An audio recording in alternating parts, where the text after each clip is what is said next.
published books describing exactly what he did to the innocent victim, Renee Rotterbelt, who he murdered, cannibalized, and committed necrophilia on for several days.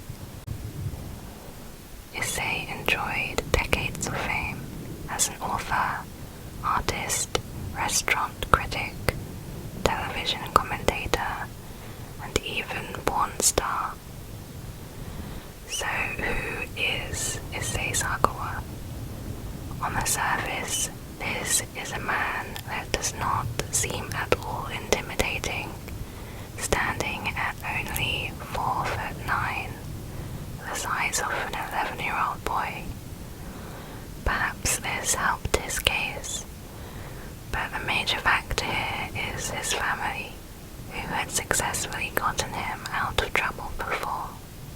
Issei was born in 1949 in the city of Kobe, Japan, to very wealthy parents. Issei's father, Akira, was a businessman who was president in a large manufacturing company, and his grandfather had been an editor for the Asahi Shimbun, the third biggest newspaper in the world. Issei's parents were conservative and raised him and his younger brother Jin in a very loving environment. His mother, Tomi, fell down some steps and almost miscarried him, but Issei was born prematurely and reportedly was small enough to fit in the palm of his father's hand. He was very weak and immediately developed a disease of the small intestine called enteritis. He eventually recovered after several injections of potassium and calcium. Growing up, he was introverted, and along with his fragile health, this led him to have a strong interest in reading, writing, and literature in general. It was during school in Japan where he first experienced cannibalistic desires. In a later interview, he said, "I was physically weak from the moment I was born. My legs were so skinny they looked like pencils. It was in the first grade of elementary school when I first saw the quivering meat on a male classmate's thigh, and I suddenly thought, that looks delicious." Throughout childhood, he was a loner with no friends, and he may have been bullied. Despite this, he enjoyed school and learning. From junior high school, he was obsessed with the actress Grace Kelly, and then with European women in general. He said tall, healthy-looking Western women became his trigger for cannibalistic fantasies. He said, "I guess my infatuation with such women stemmed from the fact that I was short, ugly, and had an inferiority complex, and therefore sought people who were the exact opposite of myself. Eventually, I began feeling a strong desire to bite into them, not to kill them or eat them per se, but merely to gnaw on their flesh. It's not like I felt like eating someone every time I was hungry." And he went on to describe it as a fetish. He admitted that as a young boy, he participated in bestiality with the family dog. At the age of 24, Issei was attending Waco University in Tokyo, studying for a master's degree in Shakespearean literature. One night, Issei followed a tall German woman home, then broke into her apartment while she was sleeping. His plan was to knock her unconscious, cannibalize her by cutting off part of her buttocks, and then sneak away without killing her. However, she woke up and pushed him to the ground before he could do anything. Issei was captured by police and charged with attempted rape. He did not confess his true intentions to authorities. The attempted rape charges were dropped when his father paid a settlement to the victim. The day after this incident, Issei phoned a psychiatrist, saying he desperately needed help and was persuaded to visit the office. Having listened to Issei's story the night before, the psychiatrist was unsympathetic, declaring him to be a danger to the public and making it clear that he had crossed ethical boundaries. However, nothing came of this threat. In 1977, at the age of 27, Issei moved to Paris to study for a PhD in literature at the Sorbonne University. While living there, his cannibalistic urges showed no signs of slowing down. Almost every night, he would bring a prostitute home and then try to shoot them with a rifle from behind while they were in the bathroom. He claimed to have tried hundreds of times, but for some reason his fingers froze and couldn't pull the trigger. For him, it became less about wanting to eat them, but more an obsession with the idea that he had to carry out this plan no matter what. A few years later, now 32 years old, he spotted the girl who would later become his victim in one of his classes at university.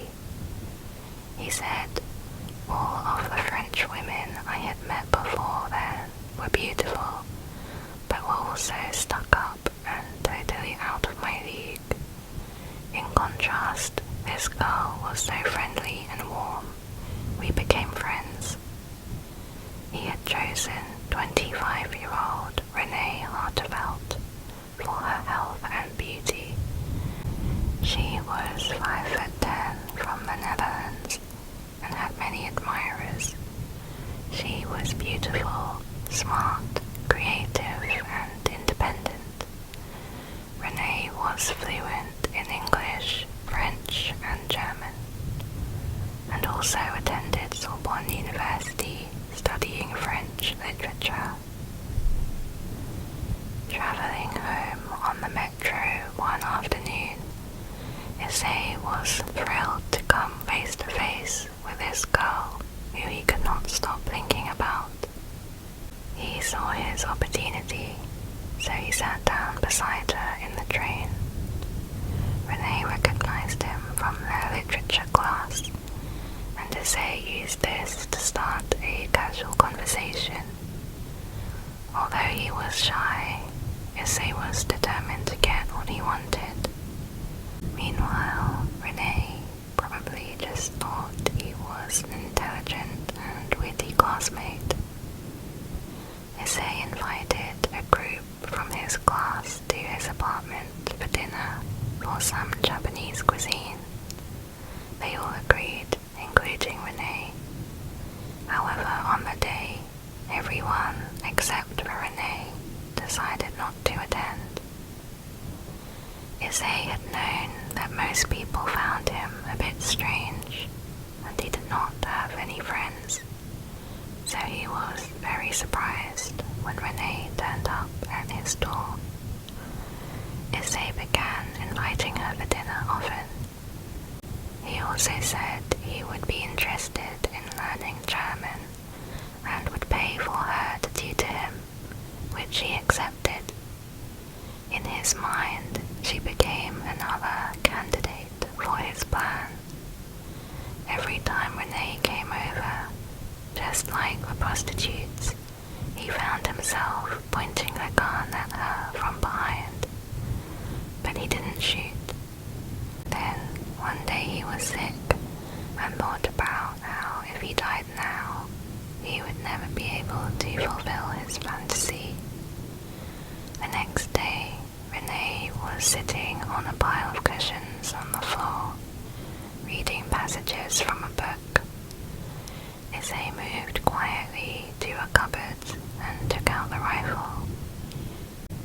pointed the weapon at the back of her neck and pulled the trigger, but nothing happened.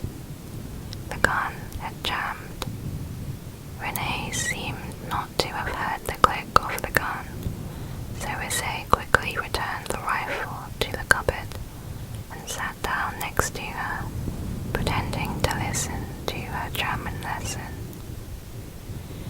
A few days later, on Thursday, June 11, 1981, Issei told Renee he needed help to translate some German poetry for an assignment. Of course, this was a lie. Renee came over and sat down at the desk with her back to him. While she was reading the poetry, he slowly crept behind her with the rifle, then pulled the trigger, this time shooting her in the neck. He believes that she died instantly and felt no pain.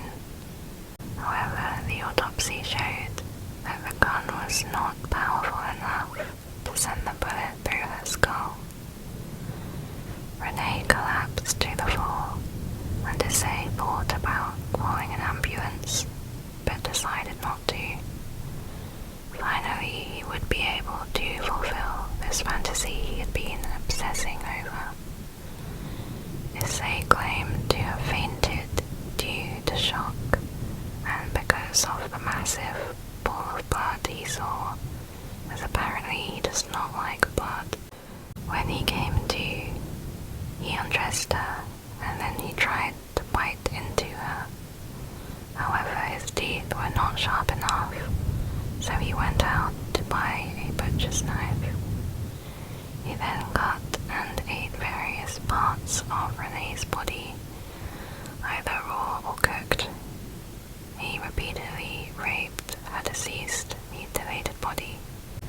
Over the next couple of days, he sliced off more of her body and stored them in his fridge.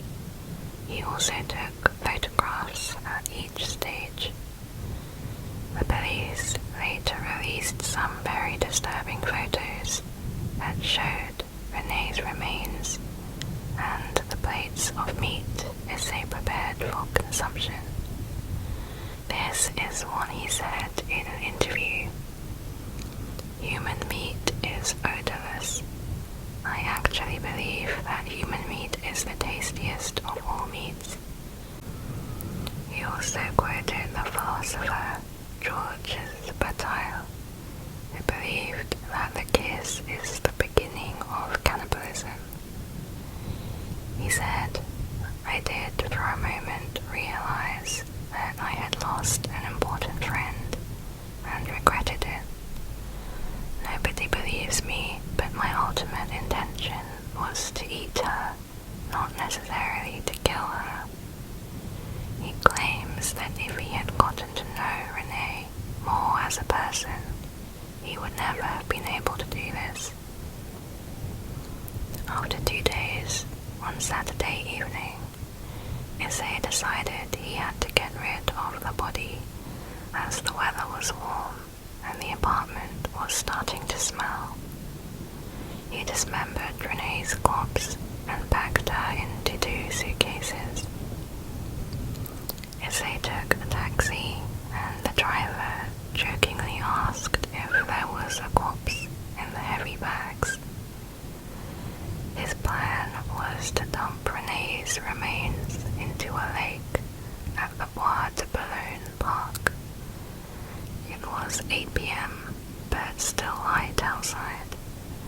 He tried to find a quiet spot by the lake, but there were a lot of people still out sunbathing. He stopped for a moment to catch his breath and looked around to see if anyone was watching. There was a couple that had noticed him. They later said they saw this little man struggle with the bags, dragging them straight towards the lake. It was clear that he intended to dump it into the water. In a panic, Issei hastily pushed both cases under a nearby bush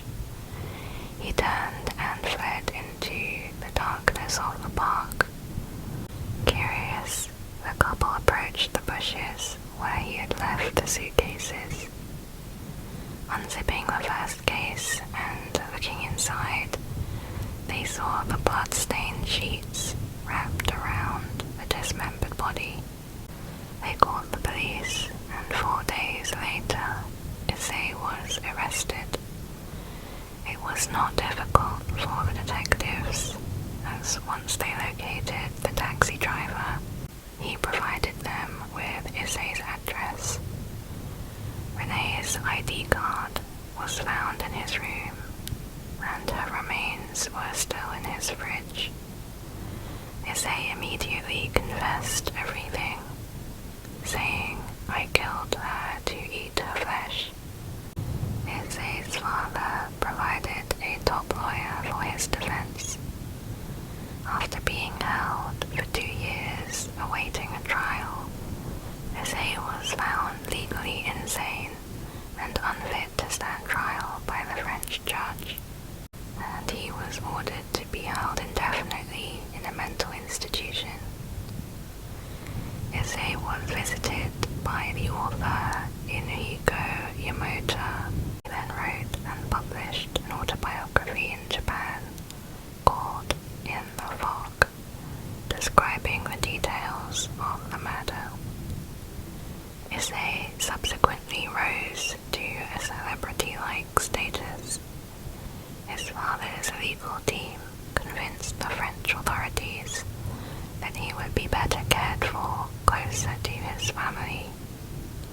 This and the international publicity probably contributed to the decision to deport him to Japan. When he arrived, he was immediately committed to Matsuzawa Hospital in Tokyo, and somehow, perhaps influenced by Issei's father, the Japanese psychologists declared him sane. They found sexual perversion to be his sole motivation for murder. Japanese authorities tried to put him on trial for murder, but since the charges against Issei in France had been dropped, the documents were sealed, and they refused to release them to Japanese authorities. Consequently, Issei could not legally be detained in Japan. So without any treatment, he was able to check himself out of the hospital in August 1986, and has remained free since that day. Between 1986 and 1997, Issei was frequently invited to be a guest speaker and commentator. He starred in a film called Unfaithful Wife, Shameful Torture. Issei has written dozens of books, some about the murder he committed, some about other murders. He is the author and artist in a manga, and has written restaurant reviews for popular Japanese magazines. He appeared on TV chat shows and even a cooking show where he sampled various meat dishes. In a porn movie, he was invited to chew on the buttocks of his female co-star. Attempting to explain why the Japanese media could hire Issei, one professor said Issei was never forced to take responsibility for his actions, and since he was never found guilty, in the eyes of many Japanese people, he was not responsible. She predicted the media would behave differently today. One explanation for the willingness to give Issei publicity is the rivalry that existed between the TV stations. They tried to shock viewers at the time, and the ratings were most important. Producers and publishers may have justified their actions by pointing out that Issei had never been convicted. His crimes provided him with a steady income for over 30 years. Then his fame finally declined, and now he reportedly survives on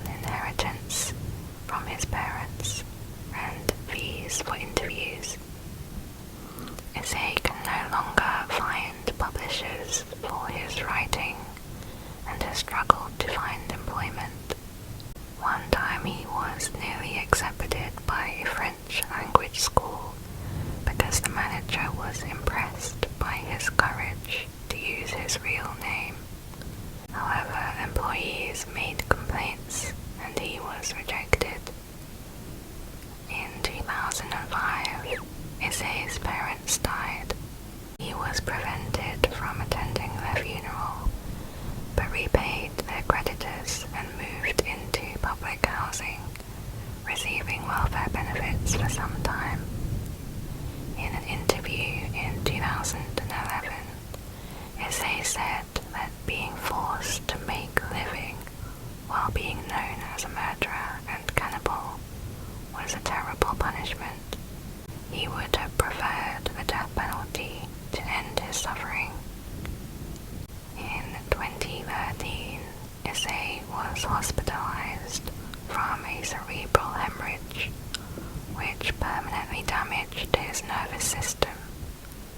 He needs daily assistance, which is provided by his younger brother Jun. A recent movie called Cannibalism was made about the two brothers. The film includes how Jun also has a shocking fetish, which he kept secret from Issei. One scene shows Jun harming himself with barbed wire, knives, and even biting his own arm, saying he does this to find the perfect pain. He also showed a video in which he lit a firework on his arm. Jun has been doing this since he was 3 years old. Could it be a coincidence that both brothers have these disturbing perversions? For both of them, it began from when they were toddlers. There was an uncle named Mitsuo. At New Year's celebrations, he would often dress up as a scary boy-eating monster. He would chase the children, pretending he wanted to eat them. Little Issei and Jun were the victims of the monster's attention, and it was up to the father, Akira, who would dress as a knight and appear as their savior. Each time the game was played, the monster would always win, and he would kill the knight. The children would then be taken away and prepared in a cooking pot. Issei later recalled feeling scared but excited as he and his brother were put into the stew pot. The game was enjoyed by both boys and seemingly had a deep and lasting effect. It's not clear whether there was anything else going on. As he became old enough to read, Issei was drawn towards fairy tale books, especially those involving people being eaten by monsters, dragons, or other people. Hansel and Gretel was one of his favorites. Issei first contacted a psychiatrist at the age of 15, after his fantasies had begun to include murder. The psychiatrist told him that in order to help, Issei would need to come into his office and talk.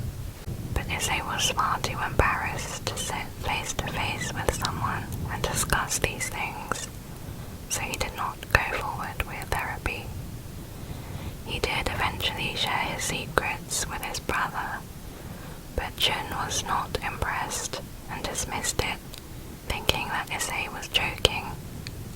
The lack of connection with others as a teenager forced him to retreat even further into his isolation and increasingly violent thoughts. He could not get these ideas out of his head. Since no one could help, he gave up the struggle and embraced these fantasies, believing that one day he would fulfill them. Issei does not regret what he did. Instead, he said, "My biggest regret is that I couldn't give my parents a grandchild."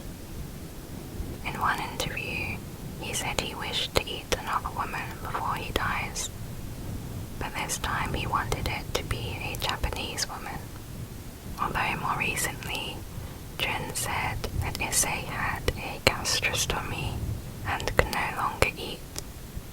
He confirmed his brother still gets the same urges, despite his declining health. Issei reportedly has said he wants to die, and for a woman to eat him. is now 72 years old. That is all for this video. Thank you for watching.